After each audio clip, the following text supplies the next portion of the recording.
ازاي نعمل مشروب حمص الشام بيبقى طعمه حلو، مش بس مجرد مية سخنة عليها شوية كمون وليمون. لا، الفيديو ده مختلف تماما عن اي فيديو انتوا شفتوه قبل كده.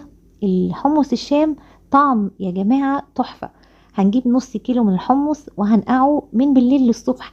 اخدته غسلته كام مرة كده وبعد كده صفيته، وهحط عليه دلوقتي 3 لتر من شوربة الفراخ او مرقة الفراخ يعني. ممكن لو عندكم متوفر لتر واحد كملوا بمية لحد ما يوصل معاكم 3 لتر. المية بيكون كتير قوي علشان طبعا احنا بنحتاج نشرب كتير جدا من حمص الشام، ويبقى طعمه حلو جدا لا خفيف ولا اي حاجة. سبته على النار يغلي كده مع بعضه من غير اي اضافات لمدة ربع ساعة، وقفلت عليه ساعة، وبعد كده شغلته تاني علشان ما ياخدش مني وقت على النار. انا جايبه ايه دلوقتي؟ كوباية من التسبيكة، يعني مثلا مقلية المحشي او مقلية لاي خضار تاني هاخد منه كوباية، بصل وتوم وطماطم. هحط دلوقتي فصين من التوم بعد ما حطيت التسبيكه دي.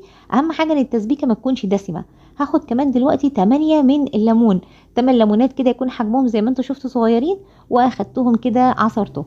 هندوق بقى ونظبط الملح بتاعنا. انا احتجت معلقه من الملح، معلقه كبيره من الكمون، وكمان هحط نص معلقه من الشطه وقرن فلفل حار، وهسيبهم بقى يغلوا مع بعض حوالي 10 دقايق، وهيتقدم بقى مع طبعا شويه خل كده اللي بيحب، وبيتقدم سخن قوي وهيعجبكم جدا.